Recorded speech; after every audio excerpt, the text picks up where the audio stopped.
Okay, what are we seeing here? We're seeing these other side of the trees of where we've actually just filmed. We're actually just seeing those, and we've actually filmed the ones out on the road, just to show you that where the frequencies are actually focusing, it's not just a few little trees that are going, it's actually a whole area of where the trees are. And this is what we've actually noticed over the whole area. Like my friends who had the orchard, their whole 50 acres of orchards just completely decimated. Is this what's actually happening up with the kiwi fruit as well? Unless we actually mark, publicly put out where the frequencies are actually focused. So policemen, doctors, firemen, people who are actually working with agriculture can look at that and say, hey listen, I've got these disease plants right where the frequencies are focusing. I've got increased violence right where the frequencies are interacting. I've got increased sickness right with the frequencies. So these frequencies have got to be made available for these authorities to actually be able to recognise what could be causing the harm. So what are we looking for now? We're actually on Belfast Road, and if you look down this road here, you can see this is all new car seal with the cars coming along. You look to the left, and you look to the right, and you see dead trees. This is the other side of where we actually were. So wherever we've got the worst earthquake damage, we have damage to trees. This is this real pattern. The same as what we're looking at, dead trees here. And the radio tower 2 kilometres across to the left. So the 2 kilometres is one of those distances where... It seems to be. When the National Radiation Laboratory actually monitored, they found the highest readings were at 2 kilometres. They were outside the level for safe exposure. But where they actually monitored, they were actually monitoring in the trees. They never even monitored the peak of it. So imagine how strong it must have been, which is what we're looking at there, that it actually kills the trees. If it kills the trees, it kills the people. Okay, so now we're looking at a eucalyptus tree on the corner of your property. Well, we're actually looking at the radio tower, which is about 900 metres, 1,000 metres away. Is this the Urahuria Tower, the new one? This is the Urahuria radio tower. This is Urahuria. the new one they put up in December 2012 after the other one tilted, sank in the earthquakes. Now, they put it up again on very badly liquefied ground, but when they actually activated the radio tower, overnight, these 2 eucalyptus trees of mine actually died. So these just died since December Overnight. of 2012? No, they actually died in December 2012 when they activated the tower. So it actually just shows, now I think eucalyptus, these were very healthy trees, they had nothing wrong with them. And I think what actually happens with the eucalyptus is they actually put off a vapour, as you know, so they're probably more vulnerable to it, because I'm actually seeing eucalyptus like 30, 40 kilometres away from where the frequency is actually focusing, where they're in clumps with other trees. One of the ones that are particularly dying, and they're dying on the side that faces to the tower. So it doesn't just stop here, but obviously the closer in you are to it, and so it's where the frequency actually peaks. So if we actually cross the road, I'll just show you on the other side of the road, the silver birch that is.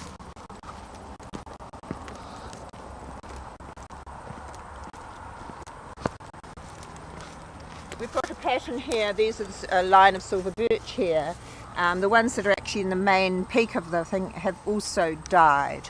And if you swing around here to the right and you just look at this little house over here, in 1996, when they actually put the second FM on station on, there were only 2 babies born within 1,400 metres of the radio tower. And they both had a very rare heart complaint. The one that lived here actually died, and the one who actually survived, her mother died of melanoma. Now, Professor Johansson in Sweden connects melanoma very much to exposure to high frequency. He connects heart problems to exposure to AM, increased of the Professor Johan has done the most amazing work at the Karolinska University, and obviously is a huge threat to industry by what he's doing, because they have cut his funding. They're trying to shut him down. They're trying to shut him down. Like John Weigel was talking about in Uncensored magazine. Was he? Yes. Yes, John is amazing, the work he's actually doing. But as you see, this house over here was totally in the line of what it is. Now the land here is all sunk, and across my farm, where we've had no quakes at all, the frequencies are focusing like the spokes of a wheel. Where the frequencies are focusing seems to be under the ground as well still, because what they've actually done with the big tower, they've actually, to make it stable, or try to make it stable, they've built it with big metal piles which are about 15 metres deep, Well, these metal piles, of course, they can be activated because they're so sensitive to any electromagnetic radiation, and where the frequencies are focusing is where my ground is sinking, and only in the direction it's going up like waves and down across the farm. You can actually see the pattern. Now, these are the leaves of a eucalyptus tree that Penny said literally died almost overnight in December of last year when they suddenly turned this tower on.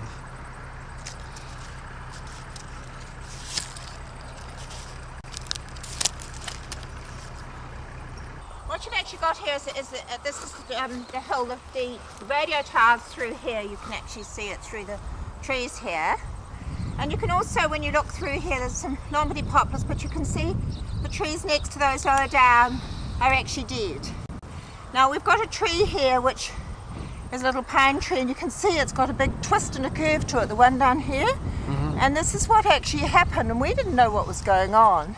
Is everything grew up straight, the pine trees all straight, then they get higher up and you'll suddenly see them all start to twist and converge away from it, and it's literally like they're writhing, and if you go further through you can actually see it further on.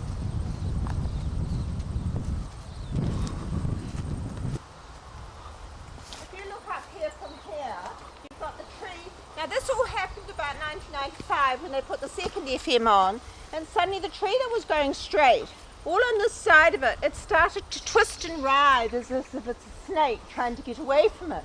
Now this is all happening on this side of the tower, of the trees, not on the other side. The other side they keep growing straight. It's amazing because how the trees are growing away from it. The pine trees that are growing at the back are growing quite normally. There's ones here, if you look on here, look here, Jeff, you see the pine needles where it's actually going through. You can actually see how the pine needles are actually acting as an antenna, and they're actually burning and dying. Now, when the FM was on before they took the tower down, a lot of these were just burned brown, and then when the tower was taken down, they grew new growth again. And now that the tower's come back again, you can actually see the needles. Now, closer to the tower, it's actually worse. It just depends where it's actually focused through as to how bad it is. We're up at the paddock, my paddock, which is next door to the radio tower. This is the boundary right here. There's the radio tower there. So we're this land I used to use when we were living here, which the last time was 1996. This was all level. We used to use this as our area for working the racehorses. Now, the area here, where the ridge is, where the tractor is, has actually sunk like it's in a big bowl. So where all this radio tower was, we had a lot of liquefaction here, 300 metres from the radio tower. And then all here, all around the base here, the telegraph pole rocked over to the right, which has got the microwaves on it. All of this was just a sea of liquefaction, an absolute sea of liquefaction.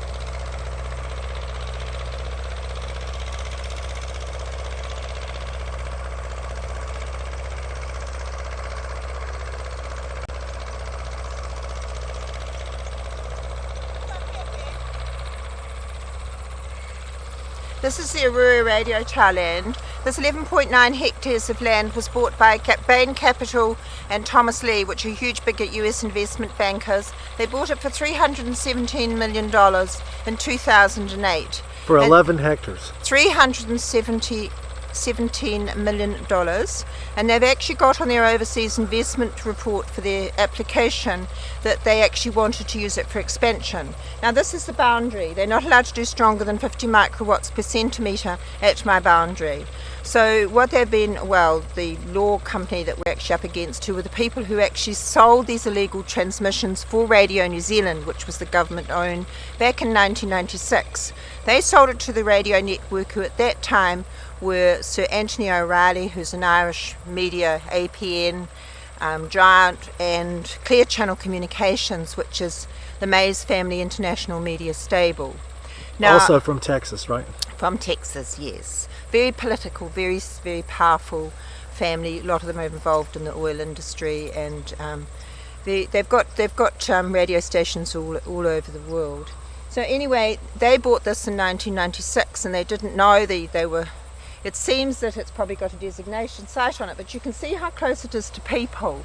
At one stage, it was 150,000 watts that they were using when the permit was for just 2 AM. Now, it's supposed to be an AM tower. All this area sank in the quake. All sank. It's category A for quake liquefaction. Is that the worst level? The worst level. There's a loop, the Styx River runs right round it. It actually doesn't comply with the overseas international rules for selling in New Zealand, because across where we have a Maori heritage site where they dug lots of skulls out. Where's the next closest house to yours? No, the nearest house to it is 200 metres away, just here, okay. Just on the other side. Is that occupied? He died of a heart attack this year in his 50s. Ah. The one who's closer here, who lives over here, he had a heart bypass in 1996. The one who lived here was Mr. Slatic. Mr. Slatic reported in 1996 that he had birds falling dead out of the sky. He had his television, when he turned it off, had the radio blaring down it in the middle of the night. He couldn't stop it all night. He had the radio network blaring, so he couldn't stop it. He himself was really sick. He had vertigo. He wasn't well. He moved away. But the pattern of heart problems in the area is huge. So many people with heart bypasses. It's just unbelievable. So here we have the tower here, which was rebuilt. If you look here, this bit that's here looking at us is a guy wire.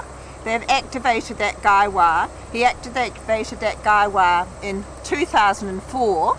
And when he actually said, yes, he knew it was going to increase AM at my boundary. Here's the boundary. Who's the he? That's Mr. Collinson, who's the engineer who now works for Radio Network, originally worked for Radio New Zealand, and in 1990 was responsible for putting the FM on here without consent, without telling the people, boosting up the power. Nobody knew. Everybody got sick, told them what was actually happening. Neil Cherry said the symptoms they've got are similar to overseas.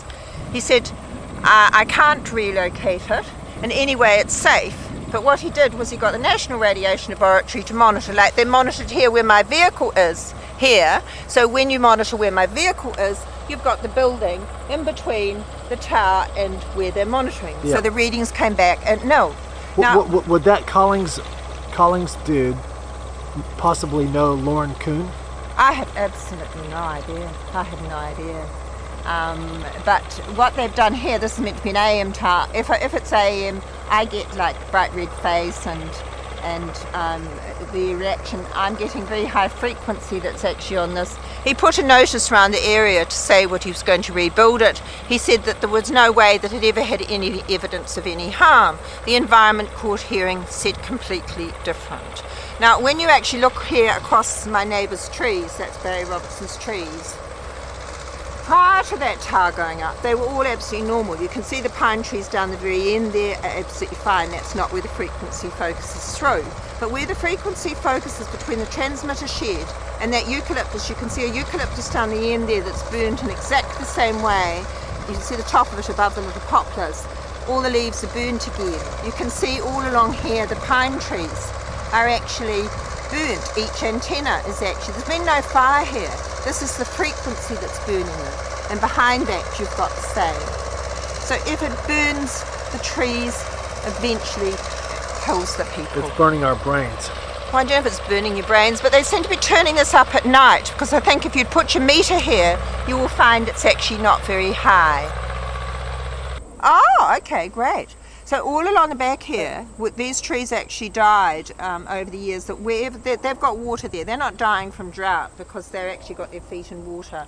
Great. You've got a direct connection through from Arua to Sugarloaf. You see the trees here on the left are looking very stressed. They were alive. They were stressed before when the big tower was up.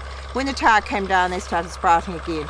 Now, if you look straight over the top of the tractor there, you can see the dead eucalyptus I've got, which is in a direct line through to Sugarloaf. Yep. Goes right through my house. Like Before that. Before they put it back up again. they went deep when they put the little tower.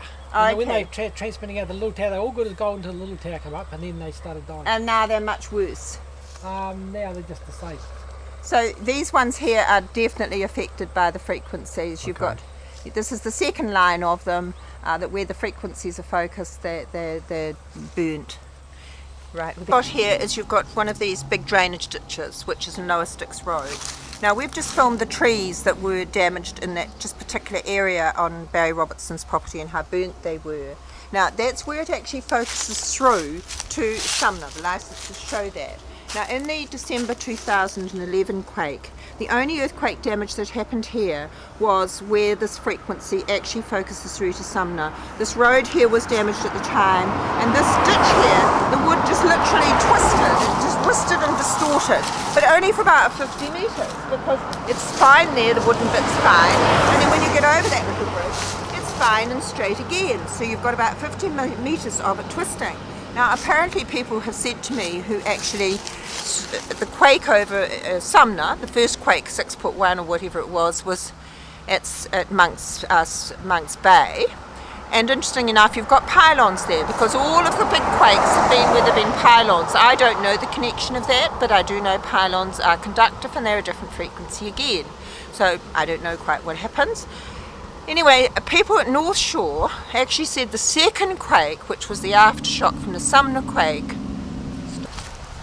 they said that the second quake, which took off half of Whitewash Cliff, which is just next door to Sumner, actually they said that they saw the wave coming across from the north, across from the Arua direction, not from Sumner where they would have expected the second quake to have come from that epicentre. Now, it is a very odd circumstance to me, because this tower has a frequency focused to Sumner and it had a frequency focused to just above Whitewash Head. So these are the sort of pattern you're saying, what's going on, too many coincidences, what's actually happening. We're on Noah Sticks Road. We're just filming the trees that look quite healthy. They've got their feet in water and they look quite healthy. And we'll film across here to the right where the Lombardy poplars are as well. They look quite healthy. The frequency, these are between frequencies. When you're between frequencies, they're not dead. It's when we get further along the road again, where the frequencies go through, you'll see the dead trees, and again you see the earthquake damage to the houses.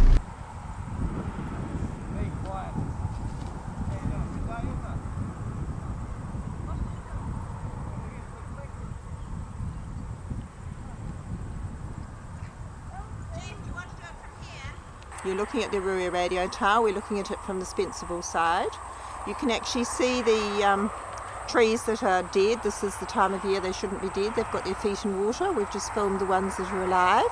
The ones immediately in front of us are not actually in the line, and they're alive.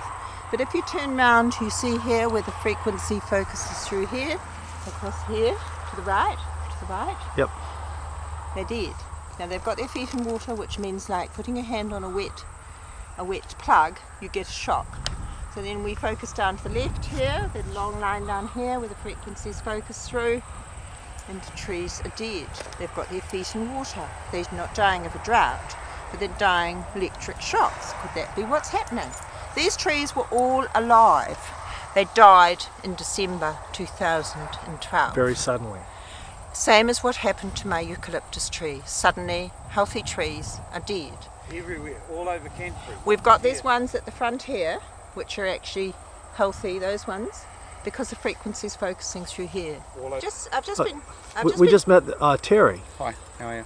And Terry's got some really interesting information to give us on the fish down at Brooklands, Shellfish, and it's Spencerville, because we were talking about dead trees that we filmed over there from Pines Beach on Brooklands, and we're talking about the birds dying and the effects we're looking at. I mean, 6,000 birds in Bridge Road area where the frequencies cross from Sugarloaf, South Shore and Arroya.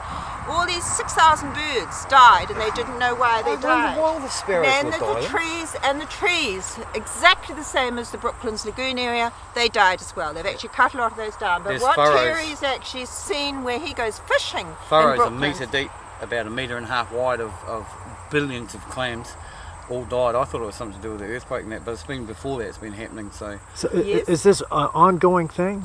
Is it periodical? well, they're or? all dead now. So I mean, cockles are starting to come back and that, things like that. And but there's bugger all flounders out when there did now. you first notice it? From about 2000 on, I started dwindling off Okay, of it. well, you know? it was probably from 1998, or probably 2000, when they actually, after the Environment Court hearing, they boosted the power here, when under the decision they should have reduced Really? it. Yes, they boosted the power, and that was when I was noticing these lines, like the spokes of the wheel of the trees that were dying in the Brooklands Lagoon and at Spencerville overnight. There was I can take you down and show you Yeah, what we're literally looking overnight at. this happened Literally too. overnight, and so he's saying literally overnight. He's saying lines of not just a big circle of them. They've actually died Furrows, like in furrows. Yeah, and mate, I didn't even know they grew like that, but they're actually like 1.5 metres wide, say 1 metre deep. That's about as deep as we got. And I've just did white clamshell everywhere, just billions of them. As if some kind of beam went through there and killed it. I don't know. Well, I we hadn't just thought got about no it till we idea, were but, talking about it. I mean, it this just is I mean, if it was puts a a, lump in your throat, mate, looking at them, you know. if it was chemical or something, it wouldn't have been in a killed the whole lot, wouldn't it? Exactly, it would have been a more random distribution. But you see, the furrows is exactly the same as what we're looking at, like the spokes of the wheels with Yep. the trees. Is that they're not dying everywhere? They're dying like we've just filmed them. You Where know, the- one where the clump's energy all right. beams are. So, and it's the same with the people. You know, they were sick. And all the populace out Spencerville. They were sick, and the people were sick. One lot of family on this side be fine, and their animals be fine. And then you've got the ones that are in the frequency line, and they've got people sick, animals sick, birds, bees, everybody. I noticed and all now the they've birds got the dropping off. frequency. I've noticed all the birds. You know, I know, because I get out and about with my dogs all the time and fishing and that sort of thing. And sparrows literally dropping out of the sky. You know. That's That right. blew me That's away, what eh? we're looking at. So this is Sort of what they were quite freaky. talking about down at Bridgeport. It was actually not just sparrows. It was the whole nine. You know, every single No, it's just variety. sparrows that I witnessed. You know. Well, that's what I saw Yeah. at my farm. Okay. This house here, newly built house, suffered very severe earthquake damage. This one over here did as well. Both of them have actually got dead trees too. That's where the frequency focuses. All right. These are two Lombardy poplars located between Spencerville and and Brooklands. Now you can see they're very healthy. The Lombardy poplars are very, very vulnerable to the electromagnetic radiation because they have these long sticks for branches. They actually act as an antenna. And I'm just going to show you a little bit further along, like literally 50 metres further on, we're going to show you some Lombardy poplars that literally died overnight, like my eucalyptus died overnight. They're near the river and they just died overnight, and next to them is a house that was very badly damaged in the earthquake.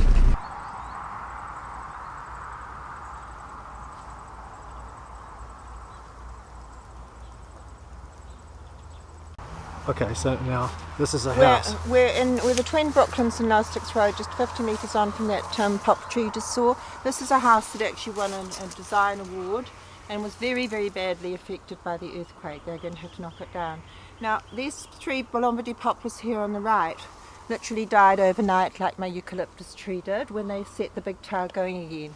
This big macrocarpa tree here, you look up here, if you look at it here straight up, you can see again that's very badly damaged too. Then you look behind us here, a little native tree here, and you see that this tree too is badly damaged. Look up to the top of it. It's been burnt out. When we walk across here, we're looking again at, I think here across the top here, they're not old, there's about 3 or 4 of them here again. Now this is the beam line that actually, look at the poplar up the top there, you're looking at the ones that have actually died in the beam line through to Brooklands. There's a whole, like, before I had a woman down there who's now dead, and she actually logged all the people who had cancer and died of cancer in Brooklands, and the pattern of the cancer in Brooklands totally followed the pattern where the frequencies were focused. And She did that in 1998. The dead trees we're seeing here, all this happened since they turned the tower back on? Since they turned the tower on in December 2012, it was just like literally overnight. Those Lombardy poplars, I think the big macrocarpa probably took more time, but the Lombardy poplar, because of the shape of them, they're like the eucalyptus. They're very vulnerable, and the pine trees. Each one acts as an antenna. And the eucalyptus, I think, because they put off the resin, is more likely to get burnt. And again, we're seeing that all over. All right. What you're looking at here is straight to Sugarloaf, which is immediately over my shoulder. And then you're looking at the trees, the pine trees that are actually up by Spencer Park, which are very close to the lagoon as well. We're on the edge of the lagoon in the marshlands. Now the frequency from Sugarloaf and Aruya's over here to the right. You can just see it over the top of that dead tree.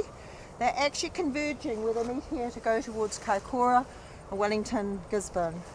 And you can see the trees here, right across here, are actually burnt and dead. The ones that are behind them, the ones at the front here are dead, and there's ones that are actually on the seaside, are protected by the dead ones, and they're alive.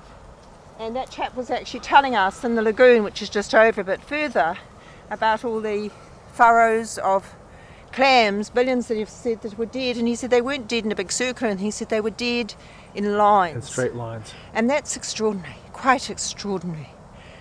And the pattern of the trees, now these trees are actually out on the lagoon. We'll just go down to the bottom and take pictures of the lagoon, and then we'll go. Can we drive there? Yeah, we'll just drive there. No, we're at the Brooklands Lagoon at low tide. High tide, the water comes right up to the edge here.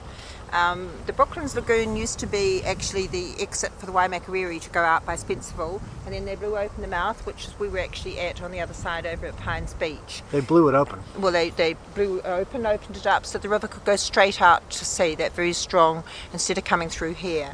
Now, this area here in 2000, as that chap was actually saying, we were talking about the fish the other day, was saying the trees were dying down here in 2000. The trees were dying only like the spokes of the wheel. Now we're actually looking at them. If you film across there right along, you'll actually see the trees are dying. They've got salt on them. The frequency from Sugarloaf is much more powerful. Aruya, they're interacting here where they're focusing up the coast and further out across to Chatham Islands. The trees that are at the back, which are on the seaside as well, are actually protected by the dead ones at the front, and this is the pattern we're looking at again. Now, this area down here, Brooklands, is a very controversial area as to what people are being moved out after the earthquake. A lot of the houses haven't been damaged at all. A lot of the land hasn't been damaged at all. It's called Zone 2. But they're actually having to move. They're being told they have to move.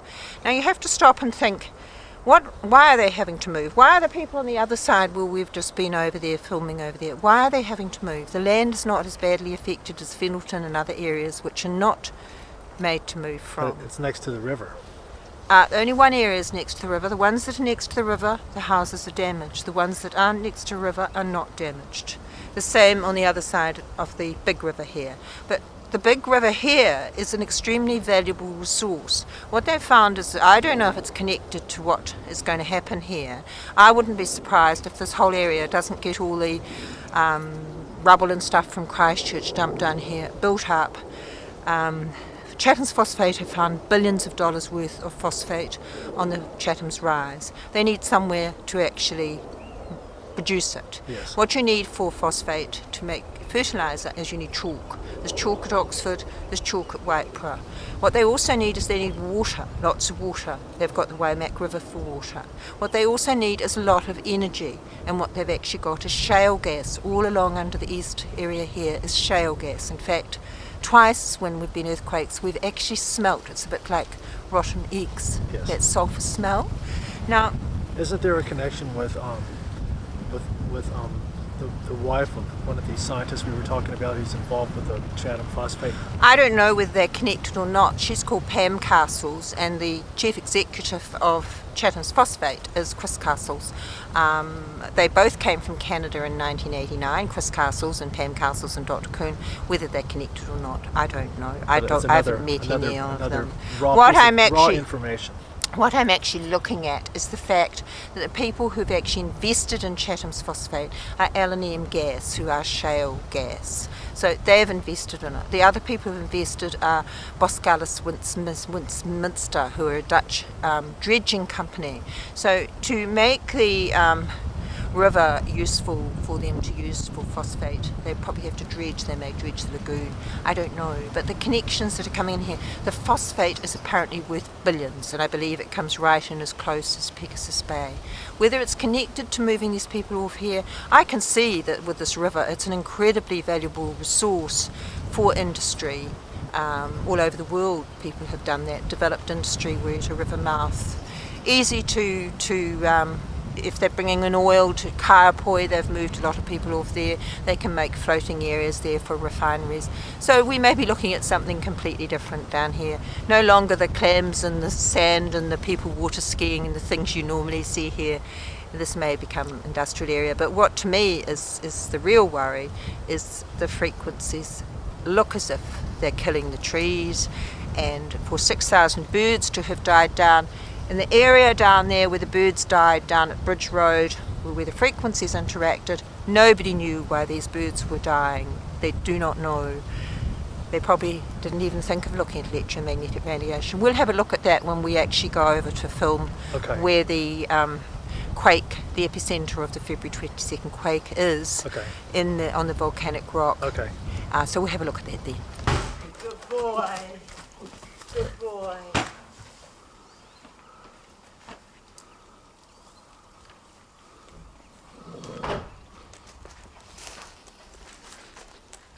What's his name? Cuddles. It's a stallion called Cuddles. Cuddles. I bought him for $1,000 when he was really sick weanling, and he had really good races for us. 2-year-old, and I was offered $300,000 for him to sell to Hong Kong, and I couldn't sell him because one day he couldn't walk. It was like he wouldn't pass the vet, and it was because the radiation was cooking his feet.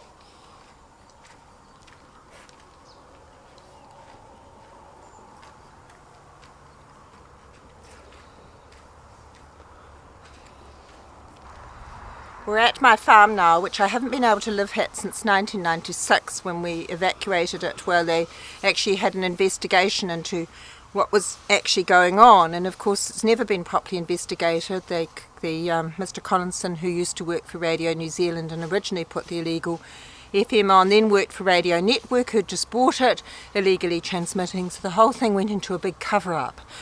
Now this elderflower tree, this elderberry tree here, grows like a weed across the property. Now where it's out in the open, this is facing to the south, so where it's actually out in the open, the trees are all withered up and shriveled. Where it's here behind the buildings, it's fine. And this is the effect you see with all the way through, is if they're in the main line of sight, they're sick, shriveled. When they're sheltered, they're all right.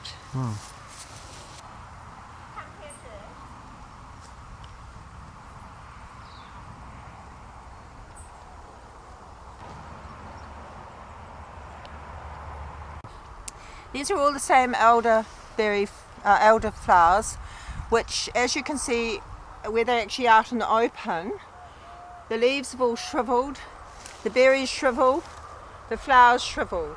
I'll just get one of the berries to show you.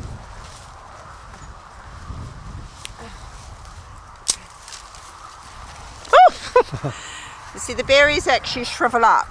Yeah. Now, when you look at the trees themselves, you can actually see this lichen here. This lichen is the stuff that the biologist who's been working with me in Spain, who's doing the research around the sulfan towers, tells me should only be on the south side of the trees. Now, when they took the big tower down in 2011, all of these trees that were along here that were all shriveled and looked sick and dead all suddenly started sprouting leaves and flowers and normal berries and looked fantastic. The whole lot of them all suddenly resuscitated. Since they put that big tower up again, they've all shriveled up again, and the ones that are behind the sheds and the buildings, exactly the same trees, are fine. So what are we actually doing to our environment? Killing it. Is this the same thing that's actually happened with the kiwi fruit up in the North Island that's actually done into that whole industry? I mean, we had apples and orchards all around here, gone. And when you look at these trees, when they took the tower down in 2011, they all grew again, the birds came back again. I don't have many birds here anymore. But in 2012, before they put the tower back up again, it was just like amazing. And the bees came back, everything was here. So what's happening? What's happening? You know, it's these are the things, I mean, I'm just pointing out what's happening. I don't know why they're doing it. I think we need to be investigating it. If you pan across here, you can see the line here. There's the tower there. There's the tower there, and you can see the line of, we filmed the pine trees that were burned to the right of the tower. You follow along that line there.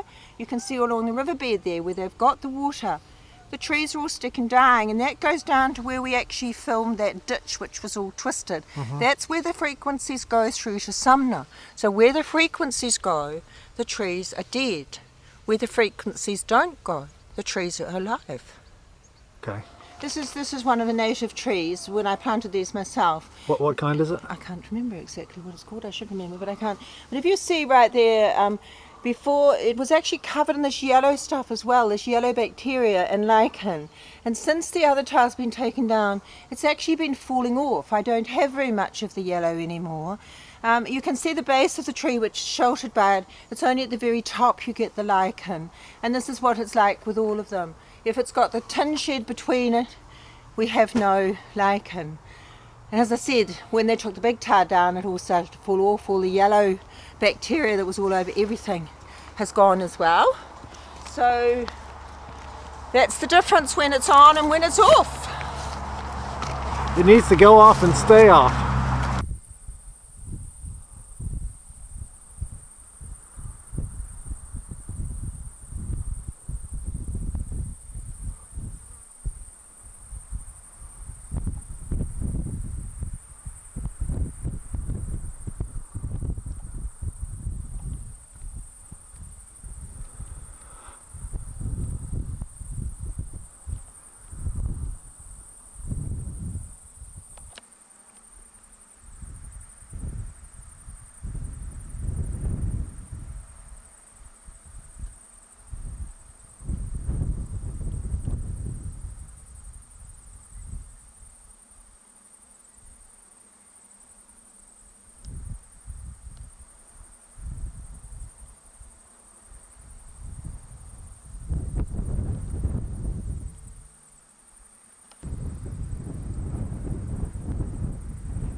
new Fonterra dairy plant being built near Darfield. It's huge.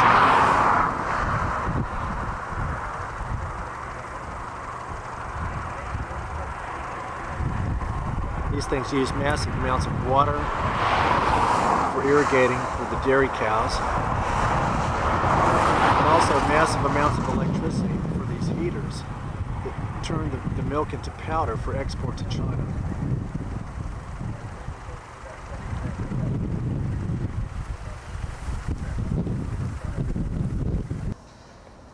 This is a wooden picture frame that I painted for Irinka in honor of her mom, Angelina, who passed away a few months ago, and she's going to put a picture of her in here. But I painted the frame in the style of the sort of Aboriginal starflower style that I've been doing for many years, and there's her name in rainbow colors, Angelina. It takes a lot of paint and time.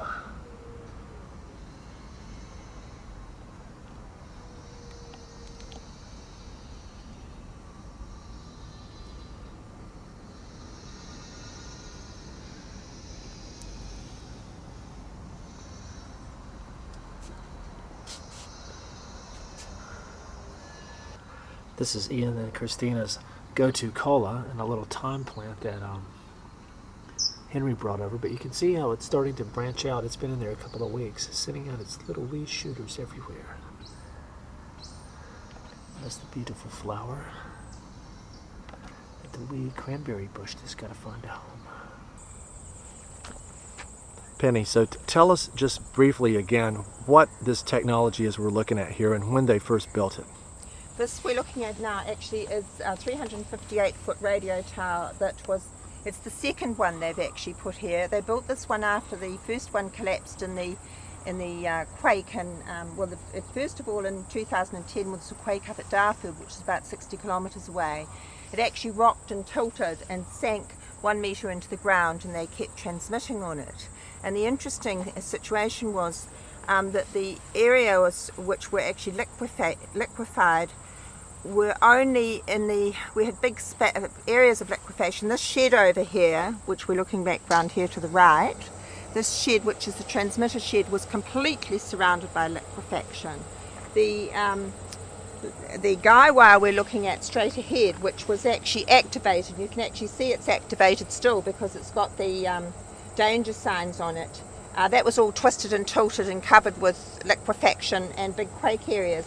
The only areas that actually had the liquefaction between in the 5 kilometres circumference of here were only where the frequencies were focused, and at 300 metres, 800 metres, 2 kilometres and 5 kilometres, and it was like they only came up out of the ground, the liquefaction, where the radio tower actually peaked in power, because that's exactly the same places that the radio network actually monitored the peak of power above the ground. So now tell us, what year did they put the first one in? They put the planning consent for it was in 1980. I think they built the first one in 1984. I wasn't living here then. But I've gone through the submissions for the first radio tower that was actually built here, which is for AM only, and the experts that put in submissions said it shouldn't actually be built here because it was going to the radio frequency interfere with electronic equipment, telephones and computers, or didn't was computers at the time, but TVs or anything else that was electronic, and that they recommended that the power for the AM be reduced down to 750 watts. They preferred it to go further up the coast, but if it was going to be here, to be reduced to 750 watts. And what was it at? I don't know, when everybody got sick over here, the combined power of the 2 FM and 1 AM was 150,000 watts. Okay, and so when did you first buy this farm and move here? I bought this farm in 1992 when I came back from England, where I'd actually been training racehorses. I'd taken New Zealand horses over there. And so you had horses as soon as you came here? It would have been very successful in England, and I came back here to set up an international horse centre here. And the first 2 years we were back, we won the South Island Sport Horse Championship. We won the Royal Show in-hand championship with different horses. We won a couple of top 2-year-old races here with a very good horse I I had bought quite cheaply, and we were offered $300,000 for him to go to Hong Kong, but he suddenly developed this really weird where he couldn't walk properly. And Was he the first horse of yours to get sick? no, well, the first thing that happened, that the sick, was in 1993. I actually had cows grazing up here in the paddock here, and I was at the house, and suddenly one of the cows went absolutely ballistic, charged through 12 fences, jumped out on the road. She was just going berserk. And when we actually got to her, she'd broken her leg where she'd been hit by a car, but she actually was completely blind in her eyes, and I didn't know what had caused it. I had absolutely no idea. But I now know that if the cow was grazing here, which the power was very high at that time, it could have arced from the wire fences, because the wire fences are actually very conductive, so where you've got them, the electricity can actually arc. Okay.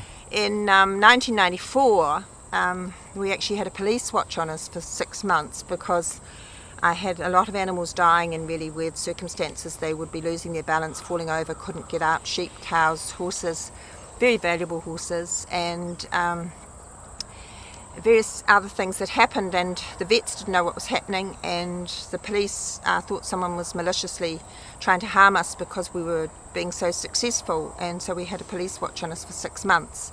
I now know that the symptoms the animals actually suffered from, which was the falling over, not able to get up, and the sort of coordination and central nervous system problems, were similar to what they actually found in research in Germany at a dairy over there, where cows were having exactly the same problems, and they were next to a radio tower too.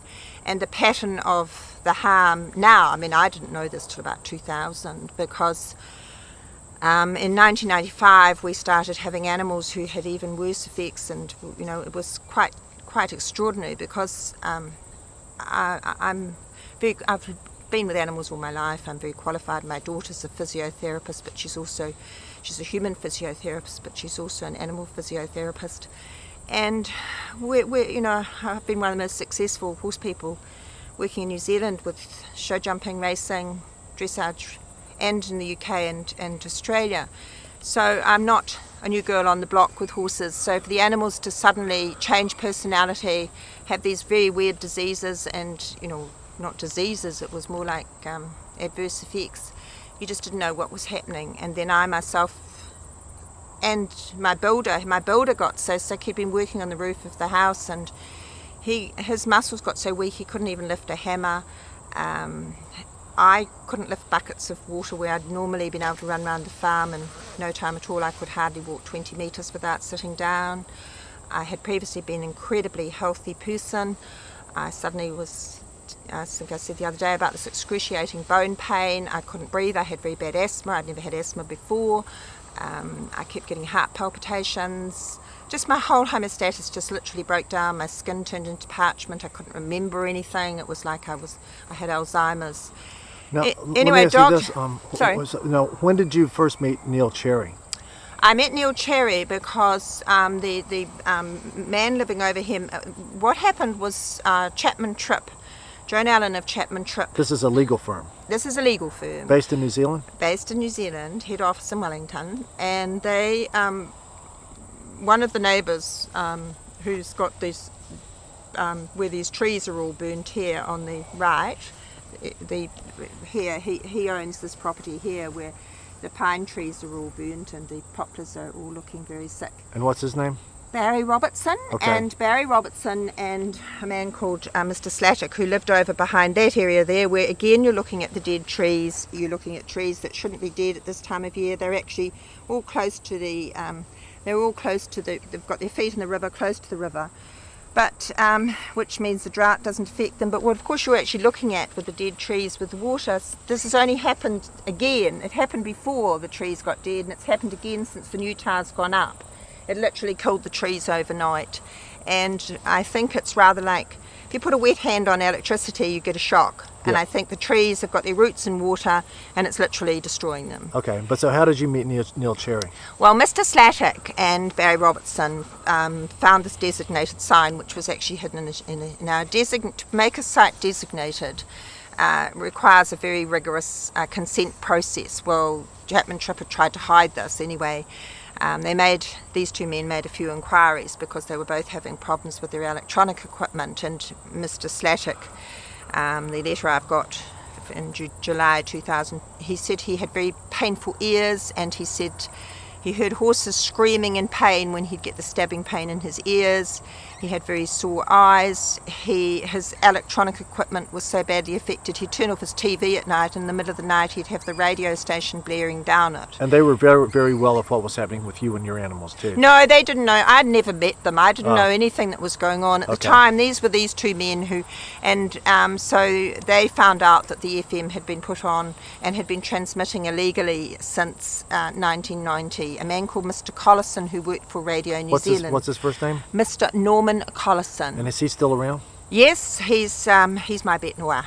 Okay. And he's the one who knows the harm's happening and has kept increasing the power. In 1990, he brought the FM stations down from Sugarloaf Hill. FM normally transmits from clear line of sight on top of a hill where it's got no obstructions. And for some reason, he brought it down from the top of the hill and he put it onto this AM only tower. And it didn't have consent for FM, and he didn't tell anybody. And he increased the power 40 times, which is incredibly powerful. Now, is he related to Clear Channel? I don't know. No, I don't think so. I don't think that's connected. Okay. No, Mr. Collinson worked for Radio New Zealand. So it's Collinson. ISON, Collison. Okay. And he worked for Radio New Zealand. He was the senior engineer and chief executive for Radio New Zealand. In 1996, when Chapman Tripp went to make this a designated site, if you make a designation, it means that you don't actually have to have consent at all for anything previously at the time or in the future. So it would means that have applied to that 40-fold increase in the power? What he did was he put FM on in 1991. He then applied to the Department of Commerce and he increased the power 40 times because of the obstructions of trees and buildings, because there wasn't clear line of sight. He was transmitting, it was absorbing it all. And in 1995, he was told by his engineers that the Arua FM was not efficient and to move back to Sugarloaf, and he totally ignored them, and he put another FM station on here, again without consent. And the power, by the time he had his 2 FM and 2 AM, you were looking at 150,000 watts. And that's actually very powerful. Because, now, just tell us in a nutshell how Neil Cherry had an ongoing battle with the New Zealand Commission, that he said that they somehow were able to set the safety levels for power transmission at a level far higher than other countries would allow? No, you talked about, that's not actually how it actually happened. When I first met Neil, Neil came over. He was our local regional councillor, and he's actually a physicist, but he also worked as a weather reporter, and the physicist's work was related to ions. And he was a meteorologist too. A meteorologist, yes. We worked out at Lincoln College. He was a lecturer at Lincoln College as well, Lincoln University. And he came in to see us with somebody from, an officer from the regional council. And he called in to see me, and he was talking to me because we had problems with our electronic equipment. We couldn't make anything work at all. And then you take it down to the officers and they couldn't find anything wrong with it to get it mended, and you come back again, it still wouldn't be working. And he was talking to me, and I said to him that we'd been very sick and we had these. And he said, the symptoms you've got, he said he'd just come back from a 6-month sabbatical talking to researchers all around the world about problems from cell phone towers. And he said to me, the sicknesses that you've got, he said, the symptoms and that your animals have, he said, they're very similar to what researchers have found near other radio towers. And I was actually quite rude. I said, I don't believe you. I said, how could something you can't smell, taste, feel, or hear, how could it possibly make my animals fall over and not be able to get up, and how could it make me so weak and this excruciating bone pain and asthma? I said, I don't believe you. And I was quite rude to him about it. And at the time my brain wasn't working. It literally affects your brain. But even then, I mean, I think when people say now, look, I find it really hard to believe that a cell phone tower can make people sick, or a cell phone can make people sick. I don't think a cell phone tower makes you sick I don't think a cell phone makes you sick. It's not I the think tower. it's an accumulation of effects from it, that the longer you're exposed to it, Yes. and if it's too high, it doesn't when you first go to a cell phone tower. People will come here and they won't get sick, but if they lived here for a long time, or with us, depending if you're wearing metal, or you're near metal, or you're sleeping on a metal bed and you've got a window where the frequencies particularly focus through, you will become very sick. What we actually found here which was really weird because none of us actually understood what was going on, because when they started investigating the electronic interference, which was not legal, the company actually had to fix it. We found wherever there was radio frequency interference, there was also interference from the human body, that everybody was sick. Wherever there was radio frequency interference, they were sick. Now, so it wasn't every house, it was actually only, as we now know, only where the frequencies focused. And the thing is, if people's houses were behind trees, they were usually much better than if houses were open, because the trees absorb the frequency. Yes. Now, when you say where it's focused, does this mean that they focused it there on purpose? They didn't focus particularly at houses on purpose, no. What actually happens when you have an AM and FM combination, the AM is very powerful for up to 2 kilometres, and that's over like the completely different way the frequencies work. I didn't know this at the time, but I do now.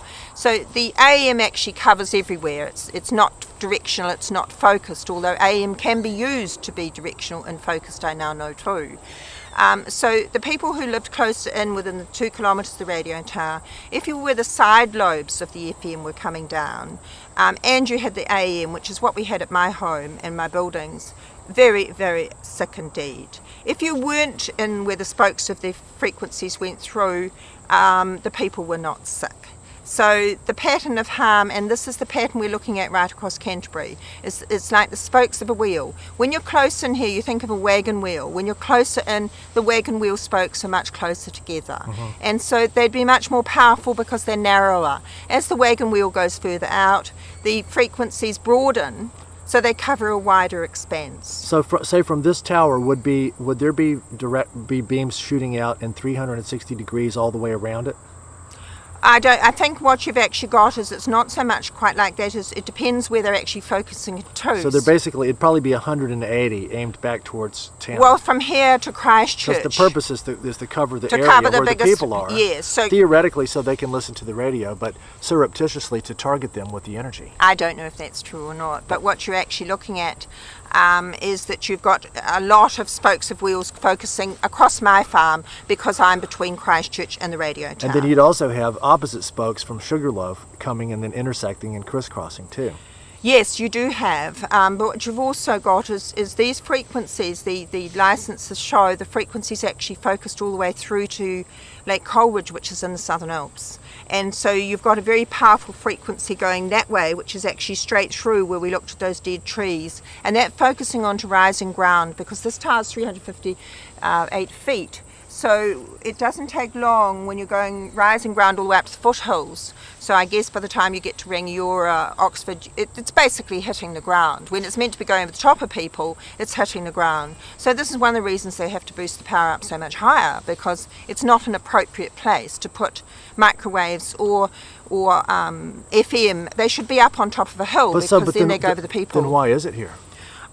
I have no idea. This is one of the questions we want to know. What's the question? What would a possible reason be if they're shooting it into the ground and they know it? Well, you've got two reasons that we've understood. Is that if you're at the lower point of where the frequencies come in underneath the other ones, you get the loudest message into the radio receivers, because you're coming in underneath the other frequencies. You're not competing with the other frequencies. Then if you're allowed to actually turn it up to be even louder, when you switch on your radio, on your car radio in particular, the loudest one you're going to get is the Aruia.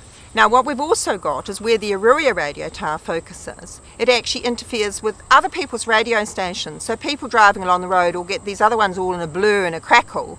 So this is a huge advantage to this particular tower. It's like shouting louder than somebody else. Well, it's not even just shouting louder, you're actually interfering with other people. Yes. I mean, it's almost like putting your hand over somebody's mouth when Okay. you shout louder. Okay.